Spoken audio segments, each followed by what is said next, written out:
They said Western education was evil, but they used phones to trigger bombs. They claimed to be the defenders of Islam, but they killed children in classrooms, bombed mosques during Friday prayers. They called it jihad, but the world called it terrorism. This is the story of Boko Haram, how it started, how it fractured, how it destroyed lives, and how some of its members today are getting scholarships, jobs, and a second chance at life, while the victims are left with nothing. Boko Haram started quietly, no bombs, no guns, just a charismatic preacher named Mohammed Yusuf. Back in 2002, Yusuf set up a religious complex in Maiduguri, in Borno State. It had a mosque and an Islamic school in it. To the poor and frustrated youth around him, Yusuf's message sounded revolutionary. He said Nigeria was corrupt, that the government was evil, and that Western education, Boko, was haram, forbidden. He didn't just preach, he gathered his followers to burn school books in public. He told them to pull their children out of government schools. He said true Muslims, the very true Muslims, should reject all modern and secular systems. People joined him, not just out of faith, but out of hunger, joblessness, anger. Yusuf provided food, shelter, sometimes even money. But behind the scenes, this man was building a militia. By 2009, things exploded, literally. After a confrontation between Boko Haram members and police in Maiduguri, a full crackdown began. Yusuf was arrested, and a few days later, he was executed in police custody, not in court, not under trial, just killed. The footage of his battered body was leaked. His followers saw it as proof. The government was actually wicked, and they had to fight. That was the beginning of Boko Haram's armed rebellion. Yusuf's deputy, Abubakar Shekau, he took over. And if you thought Yusuf was radical, Shekau was something else entirely. He was erratic, paranoid, ruthless. He took the group underground, reorganized, returned in 2010 with a vengeance. They attacked police stations, army barracks, churches, mosques. Everywhere, they began bombing public places. Then in 2011, they bombed the United Nations headquarters in Abuja. That killed 23 people. That's when the world took serious notice. But for Nigerians in the northeast, this was already a war that they were fighting. Boko Haram started kidnapping women and children, using girls as suicide bombers, killing school children in their beds. One of their worst attacks was in Buniyadi, where 59 boys were slaughtered in a school dormitory. Then came Chibok, the 2014 abduction of 276 schoolgirls. That story shook the world. But in Nigeria, it was just one of many. They were not just attacking, they were taking over towns, Goza, Bama, Dikwa, Mubi. They declared their own Islamic caliphate in 2014 and they began running their own version of government. In their captured areas, people lived under brutal Sharia law. Women were forced to marry fighters. Men were whipped in public. Thieves had their hands cut off. They banned education, banned music. Even healthcare in some areas was not allowed. Boko Haram ran training camps in the Sambisa forest and around the Lake Chad basin. There, they trained young boys to handle rifles, mount ambushes, prepare suicide vests.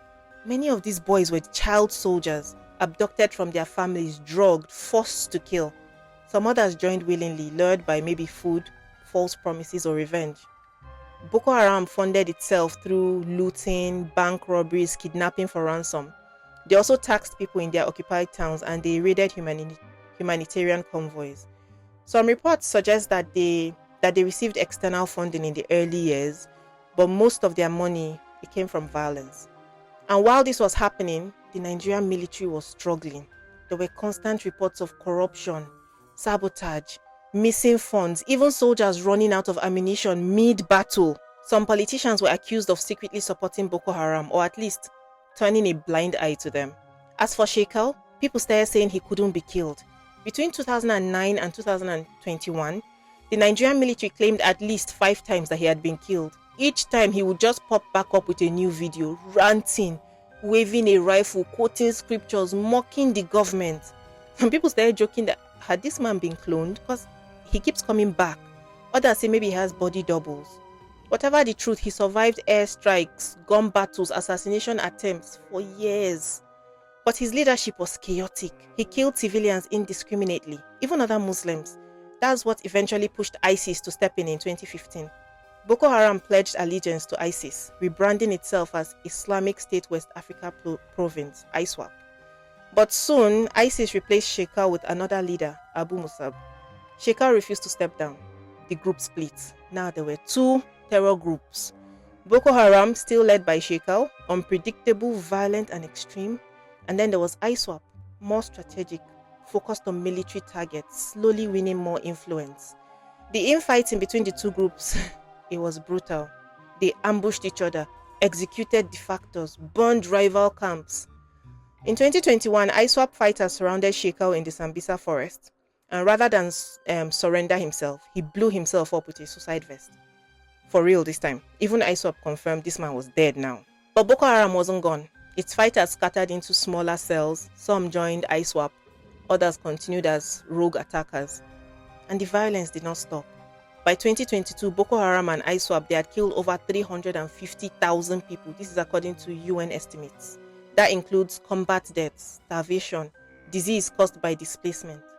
More than 2.5 million Nigerians were forced to flee their homes. Thousands of children lost their parents or they were born in captivity. To survive, locals started forming the Civilian Joint Task Force, the CJTF. These were regular citizens like farmers, traders, students. They picked up cutlasses, slingshots, sticks, anything. They stood guard at checkpoints. Many of these people died defending their communities. Meanwhile, the Nigerian army, with help from Chad, Cameroon, and Niger, they launched joint operations to push Boko Haram back.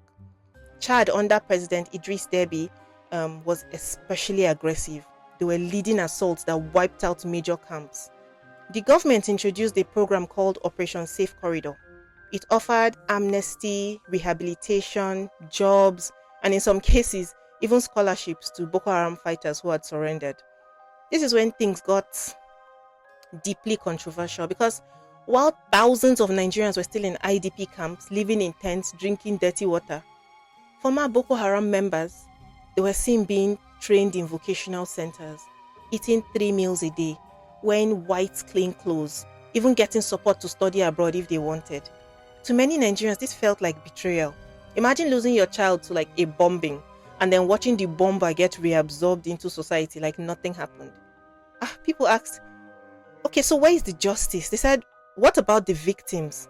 Is this forgiveness or are you forgetting? Today, ISWAP remains the dominant force. They've adapted. They now use drones. They ambush convoys and they avoid civilian casualties. This is to gain local support. But the trauma is still fresh. Children in Borno still panic when they hear loud noises. Many girls rescued from captivity, they're stigmatized, rejected by their families, and then they have babies that they did not ask for. Governor Zulum of Borno State said it plainly. If we don't give the next generation education, jobs, and a reason to believe in Nigeria, we'll be back here again. And he's right. Because Boko Haram did not start as a war. It started as an idea, planted in frustration, watered with neglect, grown in silence. That's the real danger.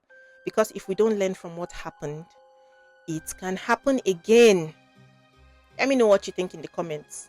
Do you believe in the rehabilitation of the former Boko Haram members? Or do you think maybe justice should have come first? Either way, the clear thing to me is the victims cannot be forgotten. We must never allow this kind of horror to become normal to us. Thank you so much for watching this video. If you enjoy stories like this, please follow me. I tell them all the time.